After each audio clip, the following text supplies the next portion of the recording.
नमस्कार मित्रांनो, MPSC smart learning मध्ये आपले स्वागत आहे.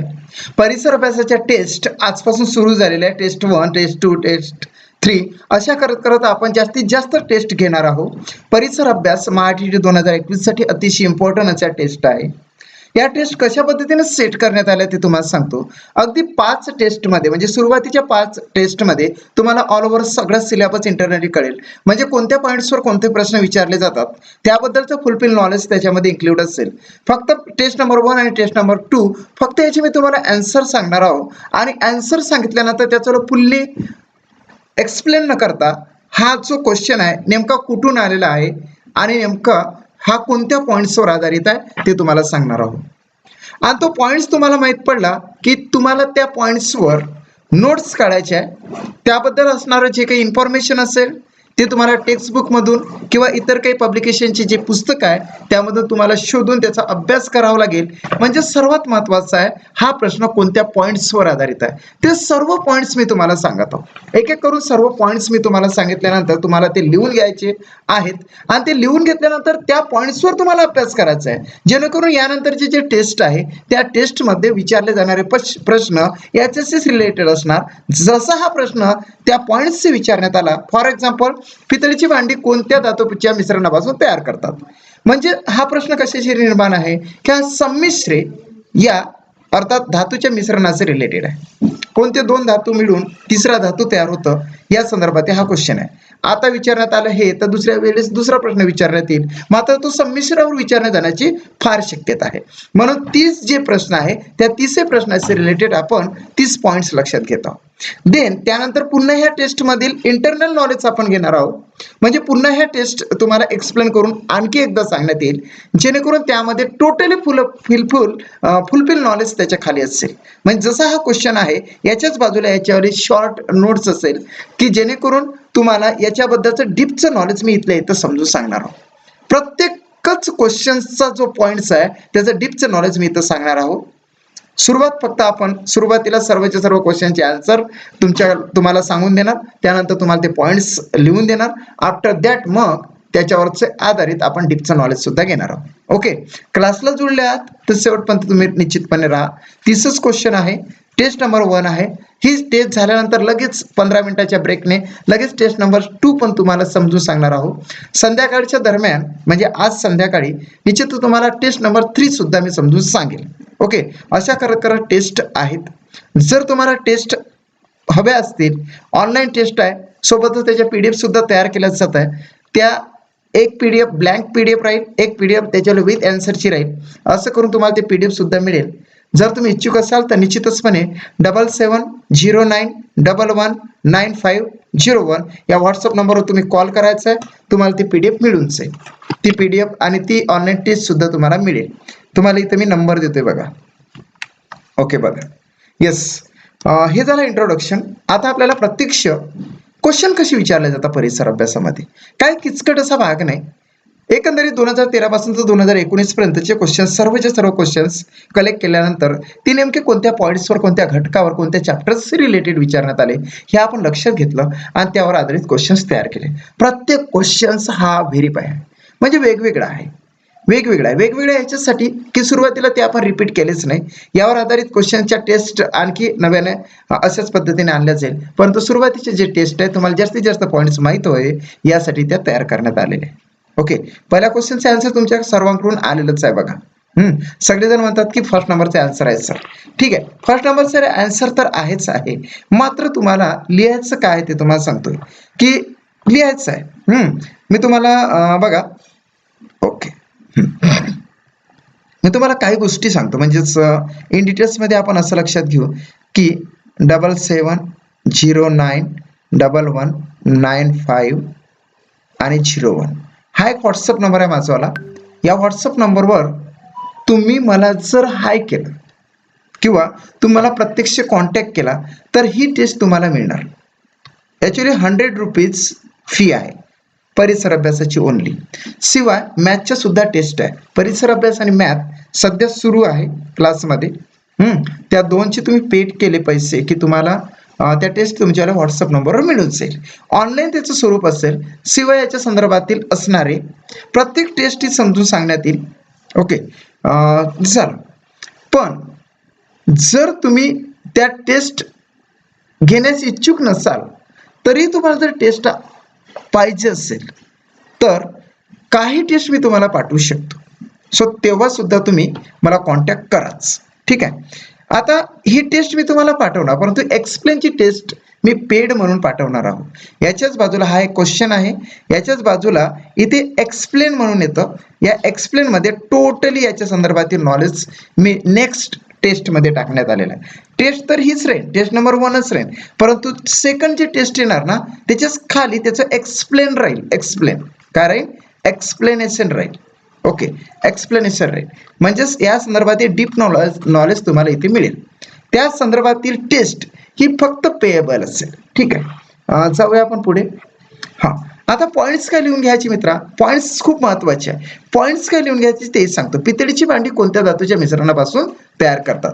एक जस्त तांबे, सेकंड तांबे लोखंड, थर्ड येतं निकेल जस्त आणि फोर्थ आहे लोखंड निकेल. जस्त आणि तांबे या दोन धातूच्या मिश्रणापासून पितळीची भांडी तयार होतात. म्हणजे धातूची मिश्रणे असा तुम्ही पॉईंट्स लिहा.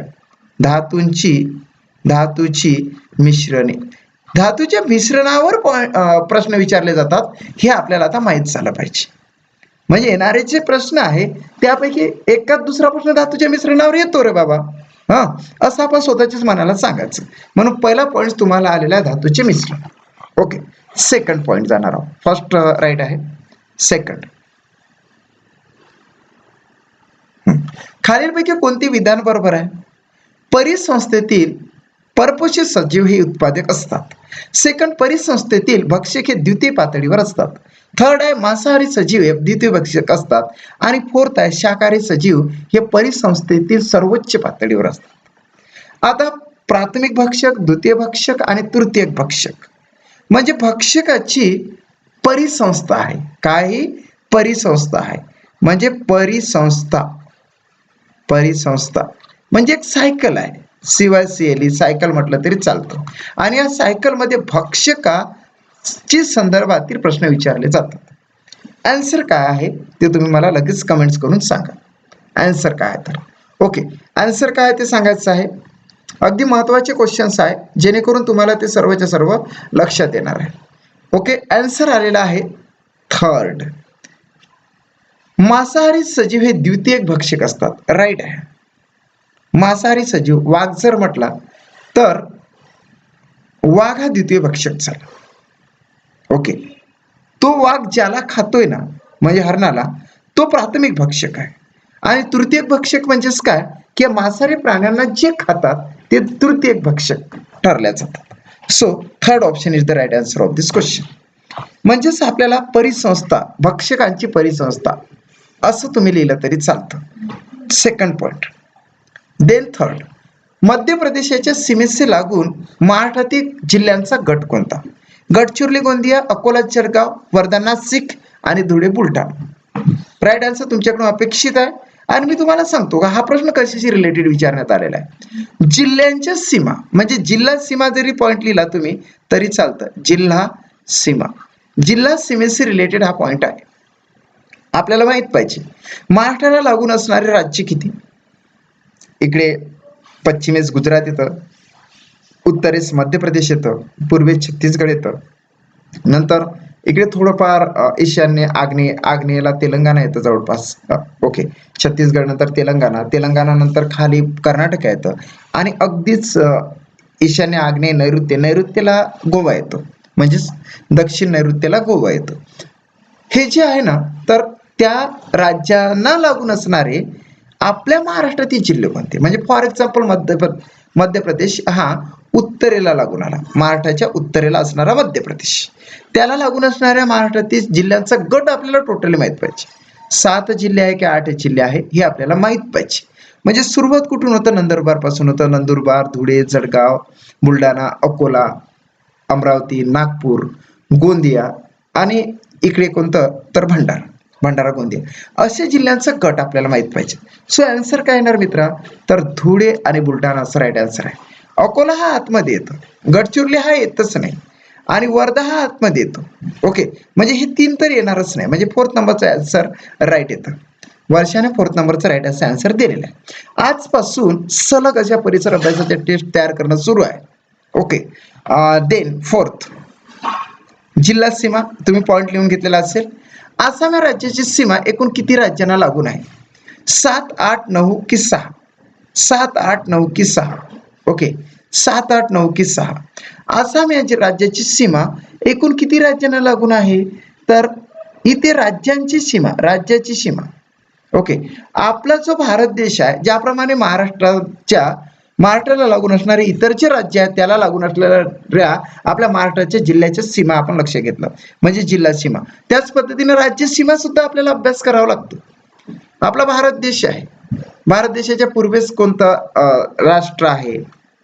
ओके, मग भारत देशाच्या अंतर्गत असणारे जे आसाम, त्रिपुरा, मिझोरम, मणिपूर जे 7 पूर्वोत्तर प्रदेश आहे, पूर्वोत्तर राज्य आहे, ते एकामेकास म्हणजे त्याच्यावाले राज्य सीमा कोणते येतात?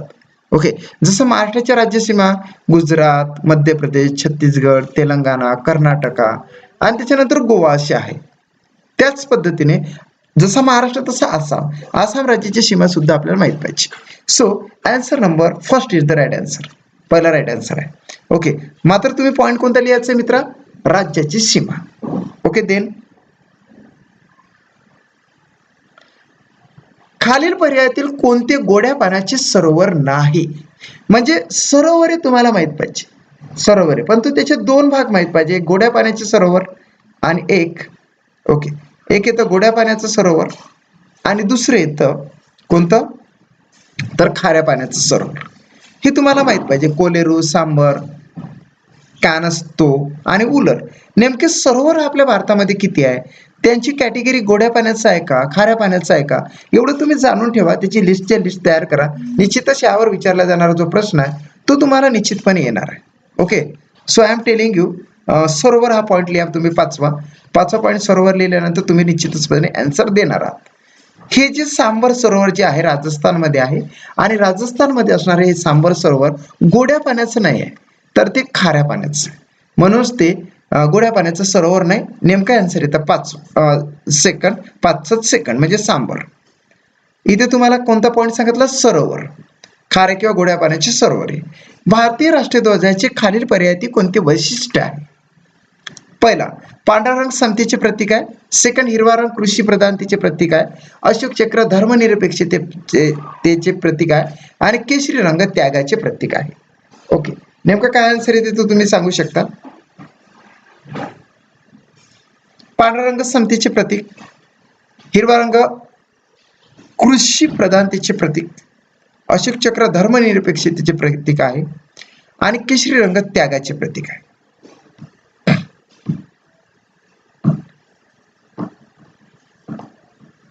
ओके, 6चं 4चं आन्सर आलं, कारण की केशरी रंग त्यागाचं प्रतीक येतं, शिवाय शौर्याचं सुद्धा प्रतीक येतं. ओके, पांढरा रंग हे स्वच्छतेचं म्हणजे शांततेचं प्रतीक आहे, समतेचं नव्हे, शांततेचं प्रतीक येतं. ओके, अशा पद्धतीनं हिरवा रंग हे समृद्धीचं प्रतीक आहे. ओके, आणि अशोक चक्र हे गतीचं प्रतीक आहे, म्हणजेच स्पीडचं प्रतीक आहे किंवा प्रोग्रेसचं प्रतीक आहे. सो वैशिष्ट्य नेमकं कोणतं? ते 3 वैशिष्ट्य चुकतं. केशरी रंग हे त्यागाचं प्रतीक, शिवाय शौर्याचं प्रतीक असं म्हटलं जातं. म्हणून 4th option is the right answer of the question. म्हणजे तुम्ही आता काय लिहायचं? राष्ट्रीय प्रतीके नावाचं टॉपिक तुम्ही क्लिअर करायचं मित्रा. राष्ट्रीय प्रतीके भरपूर सारे आहे.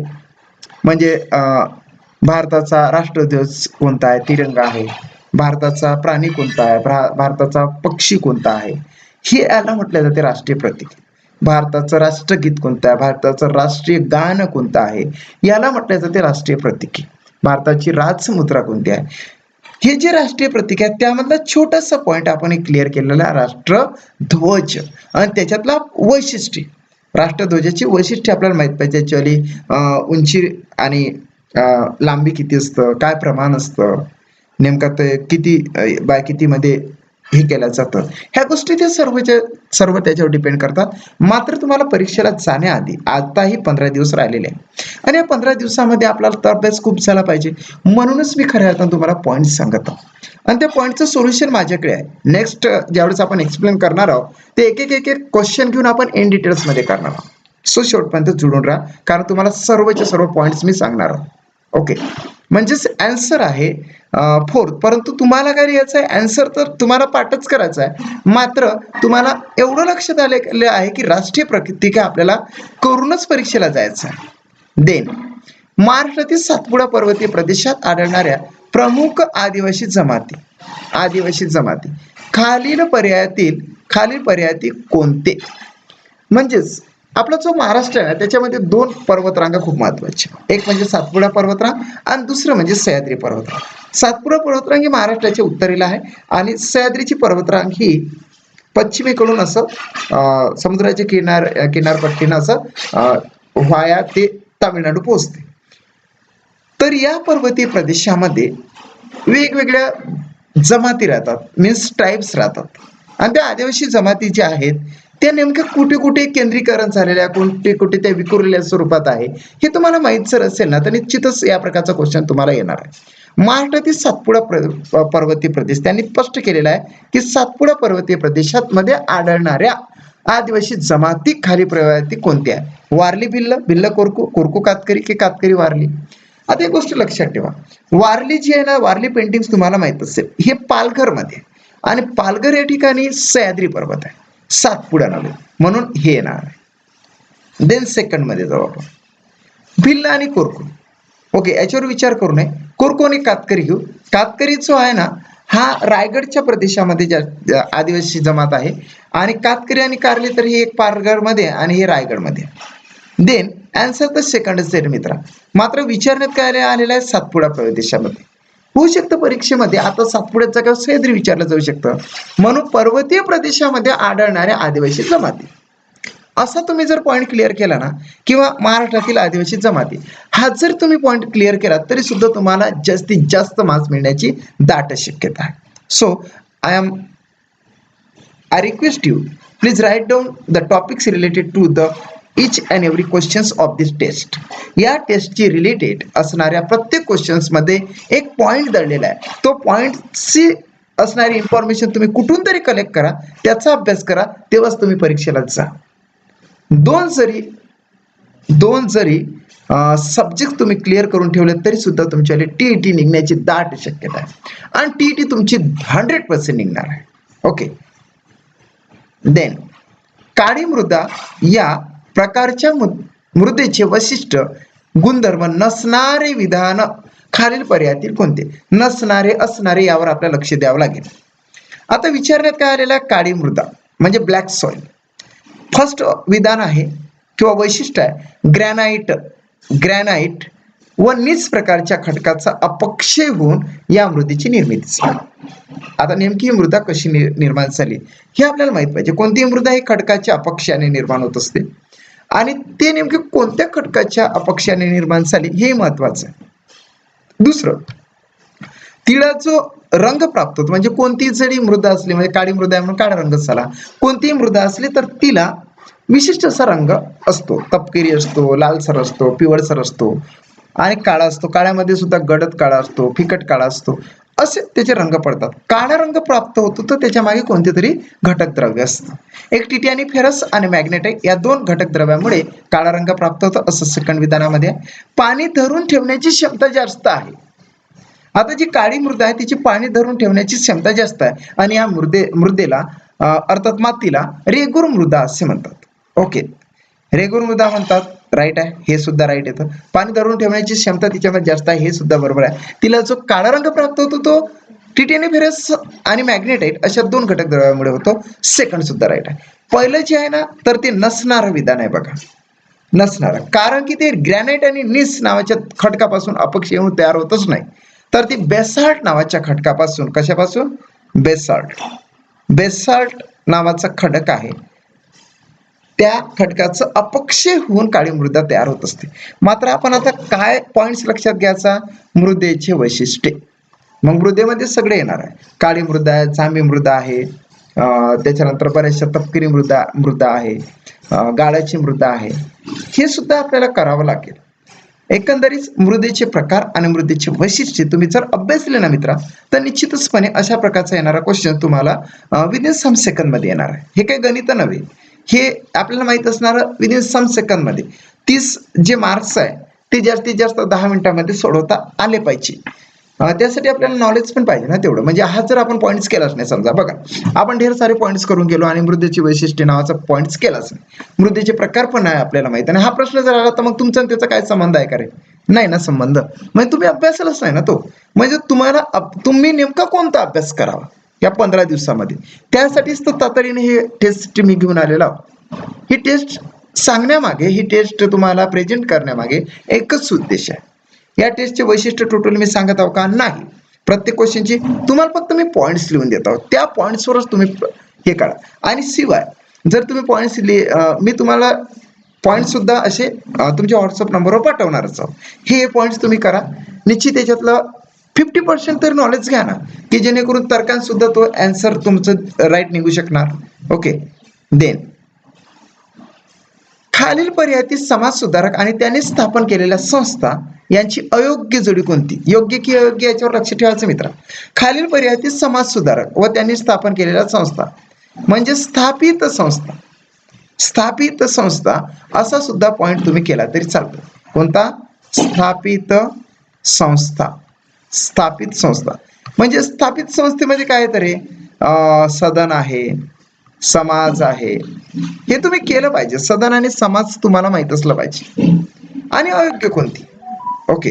एक एक एक गोष्ट तुम्हाला जर माहित पडली, आता आपल्याला माहितच नसते की नेमकं काय आहे, की नेमकं याच्यामध्ये नेमकं कोणता प्रश्न दडलेला आहे, हा कशावर आधारित प्रश्न आहे, ह्या त्या गोष्टी आपण करतच नाही ना. आपण धरलं पुस्तक की वाचत सुटतोय. हा, मात्र तो नेमका कोणत्या टॉपिकशी रिलेटेड आहे हे तुम्हाला माहित असलं पाहिजे. ओके. तर आन्सर काय येतं? आन्सर आलेला आहे थर्ड, पंडित ईश्वरचंद्र विद्यासागर आर्य समाज. ओके. हे रॉंग आहे. पंडिता रमाबाई, शारदा सदन राईट आहे. ब्राह्मण समाज राजा रामोहन राय हे राईट आहे. प्रार्थना समाज आत्माराम पांडुरंग तरकटकर हे आपल्या महाराष्ट्रात हे माहित आहे. पंडित ईश्वरचंद्र विद्यासागर आय थिंक वेद समाज देव समाज आहे बहुतेक. ओके. तर हे राईट रॉंग येतं, म्हणजेच अयोग्य जोडी आहे म्हणून थर्ड नंबरचा ऑप्शन राईट येते. ओके. परंतु आपण आता अभ्यास काय करायचा बरं? जे काही समाज सुधारक होऊन गेलेले आहे, मग त्याच्यामध्ये स्त्री आणि पुरुष दोन्ही इन्क्लूड असणार. त्यांनी स्थापन केलेले सदन, त्यांनी स्थापन केलेल्या संस्था, हे आपल्याला पाठ करावं लागेल. म्हणजे आताचा पॉइंट आपल्याला आहे स्थापित संस्था, सदन आणि समाज. ओके. That's it. क्लिअर. 10वा प्रश्न बघा. 10वा प्रश्न. ग्रीनिच प्रमाण वेळेनुसार ग्रीनिच शहरात सोमवार रात्रीचे 10 वाजले असतील. सोमवार रात्रीचे 10 वाजले असतील म्हणजे PM झाले असतील, तर त्याच वेळी भारतात किती वाजले असतील? आता एवढं माहित पाहिजे की ग्रीनिच शहरामध्ये असणारी जे प्रमाण वेळेची रेषा आहे, प्रमाण वेळ आहे, त्यापासून 5.5 तास, किती तास रे? 5.5 तास पुढे फॉरवर्ड आपल्या भारताची प्रमाण वेळ ठरते. 5.5 तास पुढे. मग काय करायचं? प्लस 5.5 करायचं ना मित्रा. हा, प्लस 5.5 करायचं म्हणजे 0, 3 आणि इथं 15. 15 वाजून 30 मिनिट होतात. 15 वाजून 30 मिनिट होतात. आणि रात्रीचे काय रे? 15 वाजून 30 मिनिट म्हणजे 3 वाजून 30 मिनिट. 3 वाजून 30 मिनिट म्हणजे कोणत्या दिवशी 3 वाजून 30 मिनिट ते तुम्हाला सांगायचं. सोमवारचीच होणार का रे, की मंगळवारची होणार, की काय होणार? प्लीज कमेंट करा. मंगळवारची किती होणार आहे? ओके. 15:30 म्हणजे 3:30. 15:30 म्हणजे 3:30 एवढं लक्षात ठेवायचं. आणि ते केव्हाचे वाजणार आहे? आय थिंक ओके, केव्हाचे वाजणार आहे? तर पहाटेची वाजणार, ते पहाटेची. ओके. पहाटेचे 3:30. पण तो 12 वाजलेला असेल ना, 12च्या नंतर तो दिवस चालला जातो, म्हणजे सोमवारचा काय होणार आहे? मंगळवार होणार आहे. पहाटेचे 3:30 राईटच आन्सर आहे. ओके. हे तुम्हाला माहित पाहिजे मित्रांनो. देन 11वा प्रश्न. इथे काय लिहिणार रे? इथे लिहिणार आहे प्रमाण वेळ. भारताची प्रमाण वेळ असा प्रमाण वेळ. हे बघा प्रमाण वेळ. प्रमाण वेळेवर हा क्वेश्चन आहे, तुम्ही ते पॉइंट्स लिहून ठेवा. मुघलकालीन राज्यकर्ते आणि त्याचा कार्यकाळ लक्षात घेता योग्य कालानुक्रम दर्शवणारा पर्याय कोणता? हुमायूं, अकबर, जहांगीर, शहाजहान. अकबर, हुमायूं, शहागीर, शहाजहान. हुमायूं, अकबर, शहाजहान, जहागीर आणि अकबर, हुमायूं, शहाजहान, जहागीर. आपल्याला ज्या पद्धतीने वंशावळ माहित पाहिजे आणि तसंच राज्यकर्ते जे होऊन गेले, कोण कोणानंतर आलं हे माहित पाहिजे. मग ते मुघलकालीन असो, मराठा असो, हे माहित पाहिजे मित्रांनो. म्हणून कर्ते माहित पाहिजे. प्रत्येकच मध्ययुगीन प्राचीन काळामध्ये कोण कोण होतं, मध्ययुगीन काळामध्ये कोण होतं, हे जर तुम्हाला राज्यकर्ते माहित असेल तर निश्चितच तुम्हाला अशा प्रकारचे आन्सर येणार आहे. ओके, कोण कोणानंतर आला, आता हे सगळे मुघलकालीन आहे. तसं मराठी सुद्धा माहित पाहिजे आपल्याला कोण कोणानंतर आलं पाहून. ओके, हुमायूं, अकबर, जहांगीर आणि शहाजहान. आन्सर काय येतं? आन्सर कमल म्हणते की फर्स्ट आन्सर आहे सर. यस, हुमायूंच्या नंतर अकबर आलेला आहे. अकबर बादशाह किंवा हे जे आहे मुघल सम्राट अकबर, त्याच्यानंतर जहांगीर, जहांगीर नंतर शहाजहान. ओके, असा तो क्रम ठरतो. म्हणून first option is the right answer. Gopal Hari Deshmukh म्हणजे राज्यकर्त्याचा कार्यकाळ तुम्हाला माहित पाहिजे. ओके, हा पॉइंट आहे. गोपाळ हरी देशमुख यांच्यात संबंधित नसलेले बाब खालील पर्यायातील कोणती? आता इथे कोणते देण्यात आलेलं आहे? समाज सुधारक गोपाळ हरी देशमुख देण्यात आले. दिग्दर्शन या साप्ताहिकातून शतपत्राचे लेखन, वाचनालयाची वेळ, विधवा विवाहाचा पुरस्कार आणि लोकहितवादी या टोपण नावाने लेखन त्यांनी केलं. आता नसलेली बाब म्हणते, नसलेली बाब म्हणजे आपल्याला काय, एक समाज सुधारकाच्या संदर्भात काही नॉलेज पाहिजे. निदान आपल्याला 10 समाज सुधारक तरी माहित पाहिजे. त्यापैकी एक गोपाळ हरी देशमुख घेतलेले आहे. समाज सुधारक किती माहित पाहिजे? 10 माहित पाहिजे. सो गोपाळ हरी देशमुख यांच्या संदर्भात पूर्ण जीवनपट तुम्हाला लक्षात घ्यावं लागेल. त्यावरून त्यांचं लेखन नेमकं कोणत्या साप्ताहिकामध्ये केलं जात होतं, त्यांनी कोणती चळवळ राबवली, त्यांनी कशाचा पुरस्कार केला आणि त्यांचं टोपण नाव काय, आणि इतरही काय बाबी तुम्हाला माहित असेल तर गोपाळ हरी देशमुखांसंदर्भातील जर परीक्षेमध्ये प्रश्न विचारला गेला नव्यानं तर त्या ह्या बाबी नाही टाकणार ना, थोडीशी याच्यामध्ये चेंजेस करेल. सो तुम्हाला टोटल नॉलेज पाहिजे. दिग्दर्शन या साप्ताहिकातून शतपत्राचे लेखन त्यांनी केलं नाही. ओके, म्हणून first option is the right answer. Okay, then म्हणजे इथं समाज सुधारक. मानवी शरीरात रासायनिक संदेशवक म्हणून ओळखला जाणारा स्त्रवणाऱ्या ग्रंथी कोणत्या? म्हणजे स्त्रवण ग्रंथी, कोणत्या ग्रंथी? स्त्रवण ग्रंथी तुम्हाला माहित पाहिजे.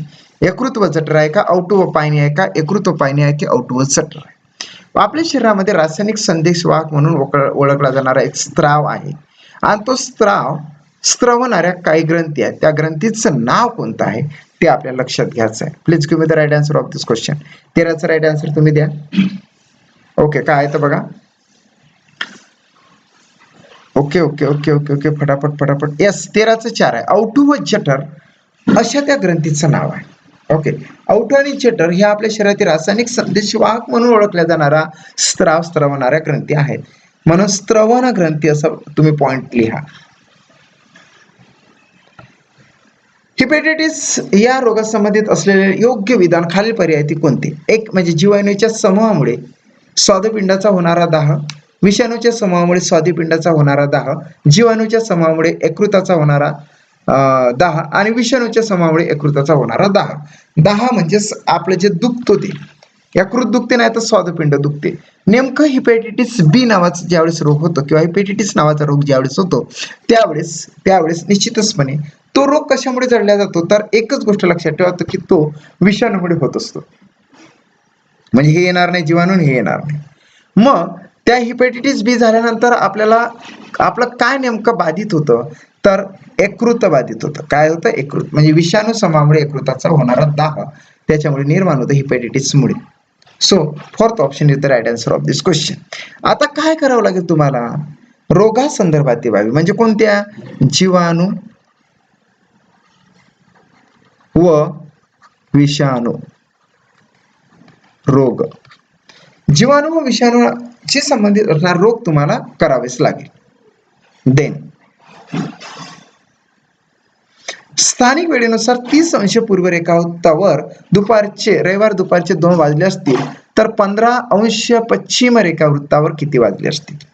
आता यातून पूर्णतः एक्सप्लेन आपण करणार नाही आहोत, सेकंड टेस्ट मध्ये आपण करणार आहोत. प्रत्येक क्वेश्चनचं डीपचं नॉलेज आपण याच्यानंतरची नव्हे, म्हणजे हीच टेस्ट पुन्हा नव्याने ज्यावेळेस मी घेऊन येणार त्यावेळेस ते विथ एक्सप्लेन मी घेऊन येणार आहोत. सुरुवातीला तिच्यावर सर्व क्वेश्चन्स मी टाकून देतोय.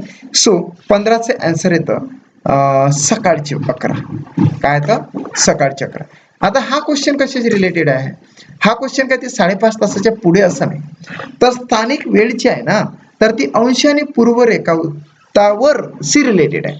म्हणजेच कशाशी रिलेटेड आहे? रेखावृत्ताशी रिलेटेड असणारी स्थानिक वेळ. हा पॉईंट तुम्हाला लिहायचा आहे, रेखावृत्ताशी रिलेटेड स्थानिक वेळ असं लिहायचं. म्हणून first option is the right answer. खालील पर्यायातील कोणते अरवली पर्वताचे वैशिष्ट्य नाही?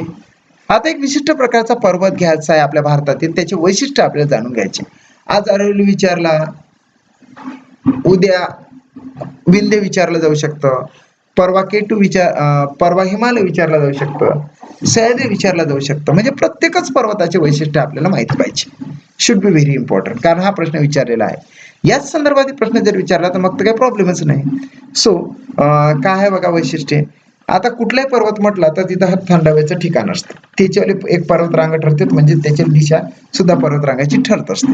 प्रत्येक पर्वताचं एक कोणतं तरी उंच शिखर आहे, म्हणजे शिखर. आणि तो जो पर्वत आहे तो अलीकडचा पर्वत आहे की अति प्राचीन पर्वत आहे हे सुद्धा आपल्याला माहिती पाहिजे. म्हणजेच एकंदरीत जो कोणता पर्वत आपण सिलेक्ट केला त्याचं वैशिष्ट्य आपल्याला माहित असलं पाहिजे. म्हणूनच इथं महत्वाचं आहे की अरवली पर्वत हा अतिप्राचीन आहे का, की कसा पसरलेला आहे? अरवली पर्वत वायव्य आग्नेय दिशेत पसरलेली पर्वतरांग आहे. वायव्य आग्नेय म्हणजेच काय रे? हा ईशान्य, आग्नेय, नैऋत्य आणि वायव्य. आता वैशिष्ट्य नाही त्याचं. हा अरवली जो प्रदेश आहे ना तर तो वायव्य आग्नेय दिशेत पसरलेली पर्वतरांग नाही आहे. म्हणून थर्ड आन्सर येतो. आपल्याला काय लिहायचं आहे? पर्वतांची वैशिष्ट्ये, फक्त पर्वतांची वैशिष्ट्ये. पर्वताची वैशिष्ट्ये वेगवेगळ्या कॅटेगरीमध्ये तुम्हाला माहित पाहिजे, वेगवेगळे त्याचे पॉइंट्स तुम्हाला माहित पाहिजे. सो पर्वताची वैशिष्ट्ये तुम्हाला माहित असणे गरजेचं आहे मित्रांनो. 17 मुरुमदेवाचा किल्ला आणि खेळणा किल्ला यांची छत्रपती शिवरायांनी अनुक्रमे नावे कोणती दिलेली आहे? नावाच्या संदर्भात मी तुम्हाला प्रोजेक्ट सेंड केलेला आहे. शिवाय याबद्दलची इन्फॉर्मेशन सुद्धा आपण नेक्स्ट याच्यामध्ये घेणारच. मुरुमदेवाचा किल्ला आणि खेळणा किल्ला यांची छत्रपती शिवरायांनी अनुक्रमे नावे कोणती ठेवलेली आहे? 17चे आन्सर तुमच्याकडून अपेक्षित आहे मित्रांनो. ओके.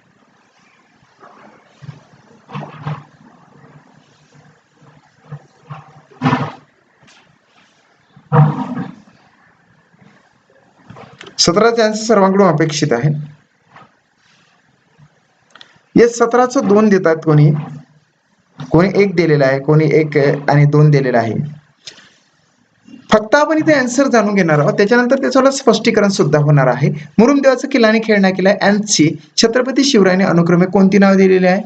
तर एक दिलेला आहे राजगड आणि दुसरं दिलेलं आहे विशाळगड. खेळणा किल्ला म्हणजे विशाळगड आणि मुरुमदेवाचा किल्ल्याला नाव देण्यात आलं होतं राजगड. म्हणून first option is the right answer of this question.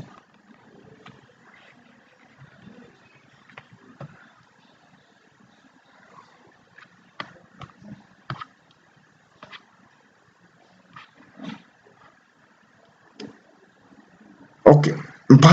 पर्वतरांग व भारतातील सर्वात उंच शिखर यांची अयोग्य जोडी कोणती? मी तुम्हाला ऑलरेडीच क्लिअर केलं. पर्वतरांग अभ्यासात असाल तर तुम्हाला उंच शिखरे सुद्धा माहित पाहिजे. जर सर्वात उंच शिखर किंवा शिखरे नावाचा टॉपिक तुमचा जर क्लिअर झाला नसेल तर निश्चितचपणे या प्रकारचा क्वेश्चन जर आला तर तुम्हाला येणार नाही ना.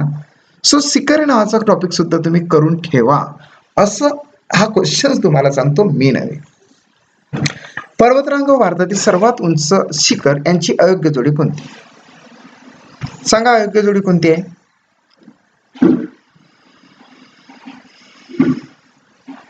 भारतातील सर्वात उंच शिखर.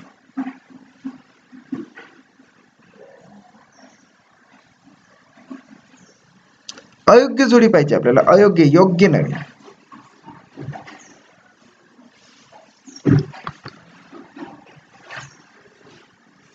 आन्सर येतं एक. सातपुडा अस्तंभा पश्चिम घाटमध्ये अनैमुडी आहे, अरवलीमध्ये गुरु शिखर आहे आणि हिमालयामध्ये केटू नावाचं पर्वत शिखर आहे.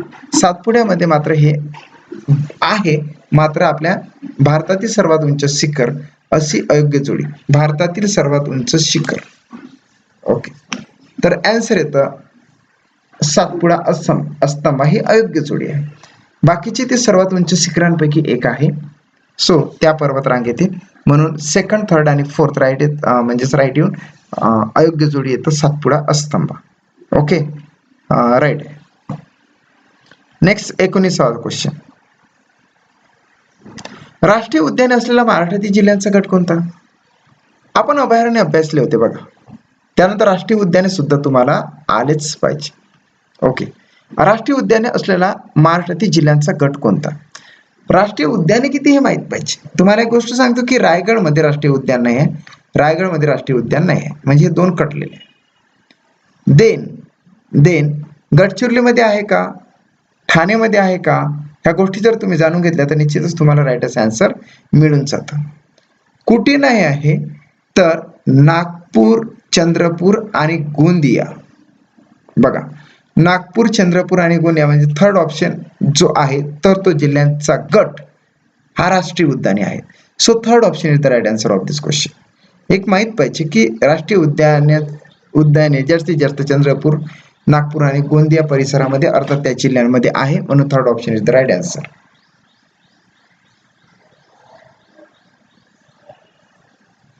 छत्रपती शिवाजी महाराज केवळ महाराष्ट्राचेच नव्हते तर ते साऱ्या राष्ट्राचे होते. त्यांचे आपल्या देशावर फार प्रेम होते आणि मानवी सद्गुणाचे ते साक्षात प्रतीक होते, असे कोणी म्हटलेले आहे? 20चे आन्सर तुमच्याकडून अपेक्षित आहे, 20चे आन्सर तुमच्याकडून अपेक्षित आहे. निश्चितच हे सर्व क्वेश्चन्स तुम्ही लक्षात घ्या, प्रत्येकाच्याशी रिलेटेड तुम्ही पॉईंट काढा. मी तुम्हाला व्हॉट्सअप ग्रुपवर पॉईंट सेंड करणार आहोत, त्यासाठी फक्त तुम्हाला 7709119501 या व्हॉट्सअप नंबरवर मला प्रत्यक्ष कॉल करायचा आहे. काय करायचं आहे? कॉल करायचा आहे. आणि या संदर्भात तुम्हाला ऑनलाईन टेस्ट सुद्धा सेंड केला जाईल. शिवाय याच्यावर नोट्स सुद्धा तुम्हाला सेंड केल्या जाईल, परंतु नोट्ससाठी फी आहे 100 रुपीज ओनली फॉर परिसर अभ्यास. आता हा प्रश्न कशावर रिलेटेड आहे की कोणी कोणाबद्दल कोणतं कोटेशन दिलं, अर्थात कोणतं विधान केलं. महामानवांबद्दल आता जे काही कर्तृत्ववान होऊन गेलेले आहे त्यांच्याबद्दल काहीतरी कोटेशन, काहीतरी विधान काढलं जातं, ते नेमकं कोणी म्हटलं असा हा प्रश्न आहे. ओके, म्हणजे विधान कोणी म्हटले? महात्मा फुलेंनी म्हटले, पंडित जवाहरलाल नेहरूंनी, राजा लाला लजपत राय की रवींद्रनाथ टागोर यांनी? नेमकं 4 पैकी एक आन्सर काय येतं ते सांगा. ओके, 20चं 2 दिलेलं आहे, पंडित जवाहरलाल नेहरूंनी म्हटलेलं आहे. इतरांनी सुद्धा छत्रपती शिवरायांबद्दल विशेष असे महत्वपूर्ण विधाने केलेली आहेत, ते सुद्धा आपल्याला या प्रश्नाच्या दृष्टिकोनातून अभ्यास करायचा. ओके, पैठणचे संत एकनाथ राहणारे होते तर नरसीचे कोण? पैठणमध्ये संत एकनाथांचा जन्म झाला तर नरसीमध्ये कोणाचा झाला? संत निळोबा, संत नरहरी, संत नामदेव की संत निर्मळाबाई?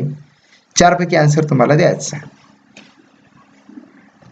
जरी तुम्हाला आन्सर शीट प्राप्त झाली तरी सुद्धा तुम्हाला एक सांगतो की परीक्षेच्या दिवसामध्ये जास्तीत जास्त टेस्ट तुम्ही द्या आणि हा जो लेक्चर आहे तुम्ही अटेंड करा.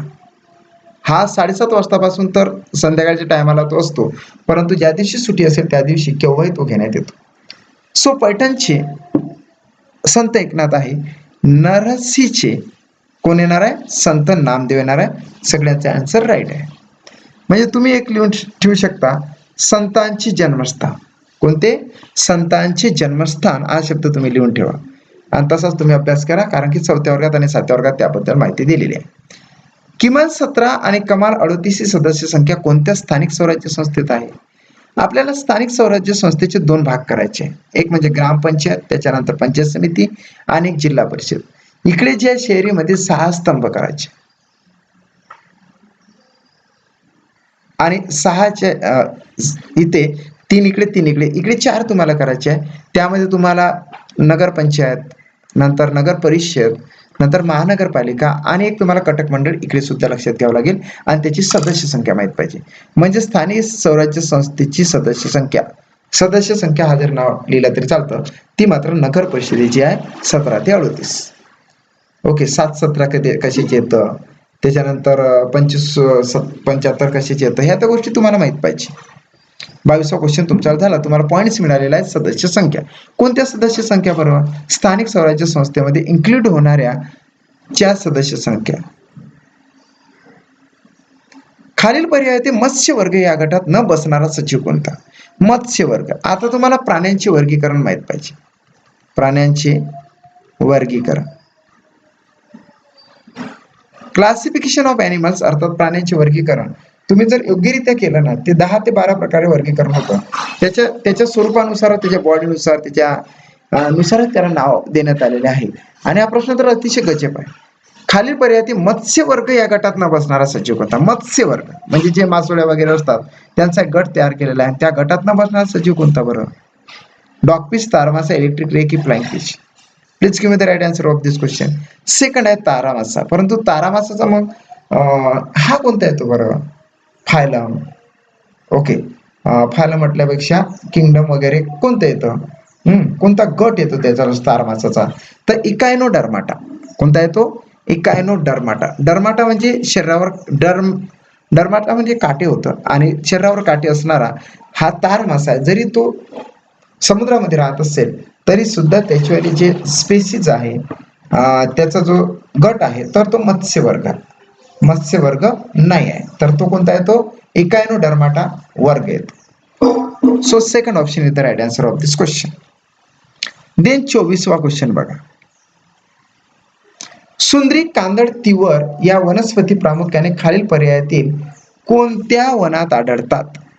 आता वने नावाचा टॉपिक तुमचा क्लिअर पाहिजे आणि वने नावाच्या टॉपिक मध्ये विशिष्ट अशा वनामध्ये म्हणजे उष्ण प्रदेशीय आर्द्र पानझडी वन आहे, काटेरी वन आहे, खारफुटीची वन आहे, शुष्क पानझडी वन आहे. वनांचे संपूर्ण प्रकार आणि त्या वनामध्ये इन्क्लूड होणारे वृक्षांचे सुद्धा अर्थात वनस्पतीचे सुद्धा नावे तुम्हाला माहित पाहिजे. वनाचे प्रकार तुम्हाला 4 दिलेले आहे. सुंदरी, कांदळ आणि तिवर या वनस्पती खालील पैकी कोणत्या याच्यामध्ये आहे, तर खूप सोपं आहे ना रे, खूप सोपं आहे. तर सुंदरी असेल, सुंदरी एक हे नाव ठेवा, तर सुंदरी खारफुटीचं वन आहे, म्हणून third option is the right answer. नकाशाशी संबंधित समुच्चता दर्शक रेषांचे वैशिष्ट्य खालील पर्यायातील कोणते. नकाशाच्या संदर्भातील दर्शक रेषा आपल्याला माहित पाहिजे. ओके, दर्शक रेषा जर माहित असेल तर या प्रकारचा क्वेश्चन आपल्याला विदिन सम सेकंड मध्ये निघतो.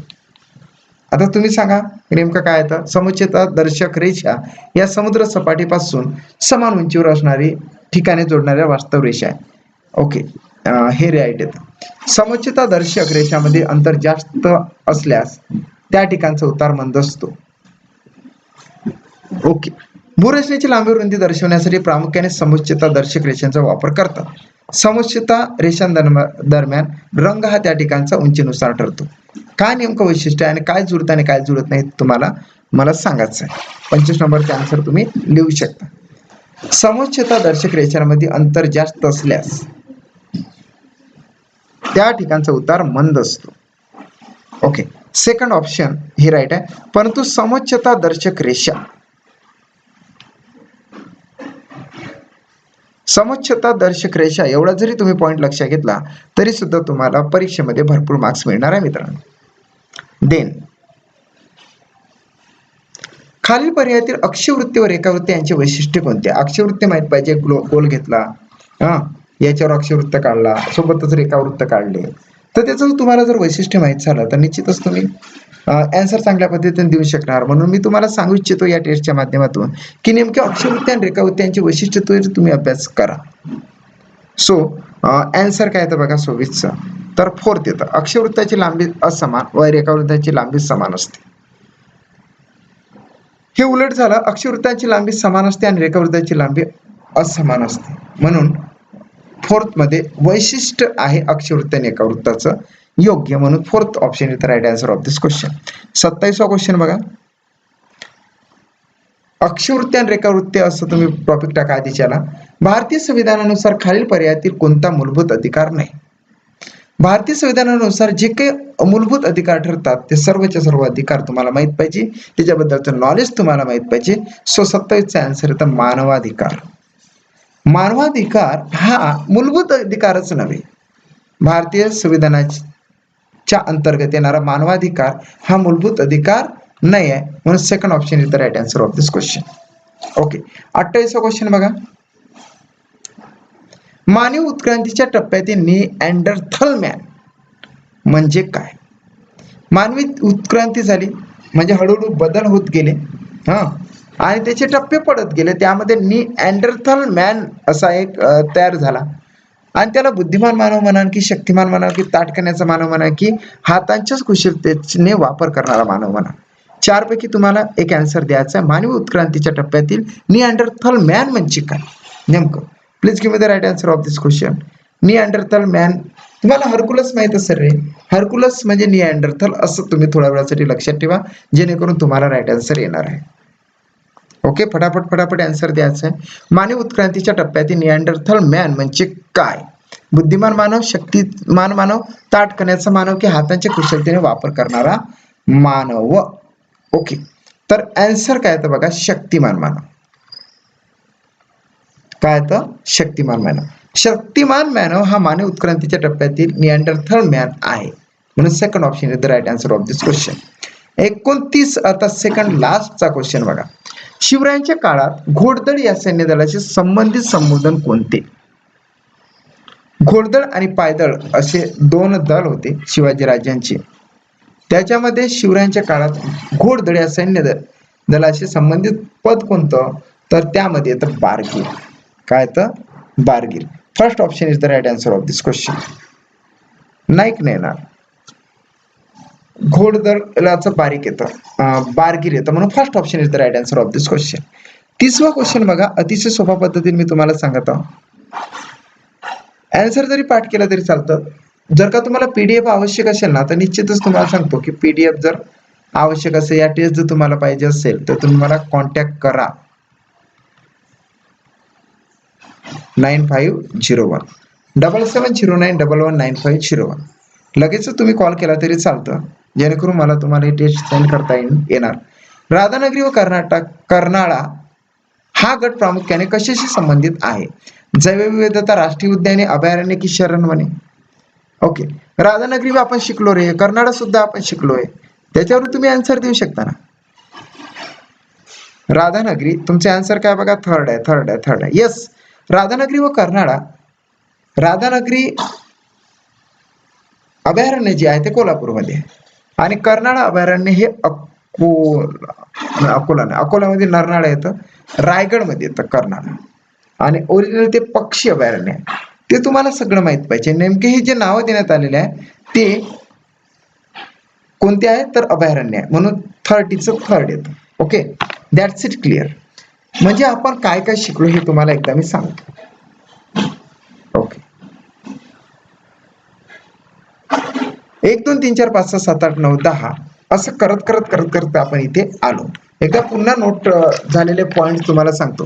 पहिला पॉइंट संमिश्रित, सेकंड पॉइंट येतं भक्षक स्केल, थर्ड पॉइंट आहे जिल्हा सीमा, फोर्थ पॉइंट आहे राज्य सीमा, 5वा पॉइंट येतो सरोवरे, गोडे आणि खारे, नंतर येतं राष्ट्रध्वजाचे वैशिष्ट्य किंवा प्रमाण, नंतर आहे आदिवासी जमाती, मृदा प्रकार झाल्यानंतर सदन व समाज, त्याच्यानंतर प्रमाण वेळ 5.5 तासांनी पुढची प्रमाण वेळ, मुघलकालीन राज्यकर्ते कालानुक्रमांक लावायचा आहे, समाज सुधारक गोपाळ हरी देशमुख. ओके, एक समाज सुधारक घेतले, त्याच्याबद्दलचं संपूर्ण नॉलेज तुम्हाला घ्यायचं गोपाळ हरी देशमुखांबद्दल. ओके, त्यानंतर येतं स्त्रवक ग्रंथी, म्हणजे आपल्या शरीरामध्ये वेगवेगळ्या ग्लँड्स आहे, त्याच्यापासून स्त्रवणारा कोणता पदार्थ आहे ते तुम्हाला याच्यामध्ये सांगण्यात आलेल्या ग्रंथीमध्ये. रोग, जीवाणू आणि विषाणूजन्य रोग आपण लक्ष घेतलेला आहे. अक्षवृत्त आणि रेखावृत्ताशी रिलेटेड काही आपण पॉइंट्स लक्षात घेतलेले आहे. ओके, त्याच्यानंतर अरवली पर्वताची वैशिष्ट्य, म्हणजे प्रत्येक पर्वताचं काहीतरी वैशिष्ट्य असतं, तेवढे पर्वत आपण लक्षात घेऊन अभ्यास करायचा आहे. किल्ल्याचे नवीन नाव, किल्ल्यांचे नवीन नाव सुद्धा आपल्याला माहित पाहिजे, कोणकोणते नवीन नाव झाले आहेत. त्यानंतर आहे किल्ल्यांचे okay okay okay okay okay okay okay okay त्याच्यानंतर आहे उंच शिखरे आणि पर्वतरांगा. पर्वतरांगेनुसार उंच शिखरे म्हणजे शिखरे नावाचा पॉईंट तुम्हाला माहित पाहिजे. त्यानंतर इथं राष्ट्रीय उद्याने सुद्धा तुम्हाला माहित पाहिजे. नंतर आहे शिवरायांबद्दल वापरलेले विधाने तुम्हाला माहित पाहिजे, विधाने सुद्धा तुम्हाला माहित पाहिजे. त्याच्यानंतर आहे संत आणि त्यांचे जन्मस्थळ तुम्हाला माहित पाहिजे. प्राण्यांचं वर्गीकरण तुम्हाला करता आलं पाहिजे. वनांचे प्रकार आणि त्या वनामध्ये कोणती झाडे इन्क्लूड आहेत ते सुद्धा तुम्हाला माहित पाहिजे. देन मानवी उत्क्रांतीचे टप्पे सुद्धा तुम्हाला माहित पाहिजे आणि अभयारण्य सुद्धा तुम्हाला माहित पाहिजे. जे 30 क्वेश्चन्स आहेत त्यावर आधारित वेगवेगळे क्वेश्चन्स आहेत आणि यासारखे सुद्धा तुम्ही आता काय काम करायचं की ही टेस्ट तुम्हाला मिळाली की तुम्ही त्याच्यावर शोधाशोध चालू करायची. यामध्ये जसा घोडदळ आहे तसं पायदळाचा सुद्धा अभ्यास करायचा. इथे राधानगरी कर्नाड आहे, तर महाराष्ट्रामध्ये एकूण 50 अभयारण्य येतात, त्याबद्दलचं तुम्ही नॉलेज घेऊ शकता ना मित्र. म्हणजे त्या गोष्टी तुम्हाला माहित पाहिजे. एकूण 30 पॉईंट्सवर आपण 30 क्वेश्चन्स तयार केले आणि याबद्दल जर का तुम्ही इन्फॉर्मेशन अर्थात माहिती जर कलेक्ट करत असाल आणि त्याचा जर का तुम्ही अभ्यास करत असाल तर तुम्हाला यासारखा येणारा प्रश्न इतरांपेक्षा लवकर येणार आहे. एवढंच मी सांगतो. जर का तुम्ही चॅनलला नवीन असाल तर निश्चितचपणे चॅनल सबस्क्राईब करा. हा जो व्हिडिओ आहे हे नोटिफिकेशन आल्याबरोबर तुमच्या गरजू मित्रांपर्यंत शेअर करा. शेअर करणे खूप इम्पॉर्टंट आहे. बेल आयकॉन दाबावं लागेल की परीक्षेपर्यंत कुठलाही मी व्हिडिओ टाकला तर तुम्हाला लगेचच प्राप्त झाला पाहिजे. त्यासाठी बेल आयकॉन दाबून सबस्क्राईब करणे हे महत्त्वाचं.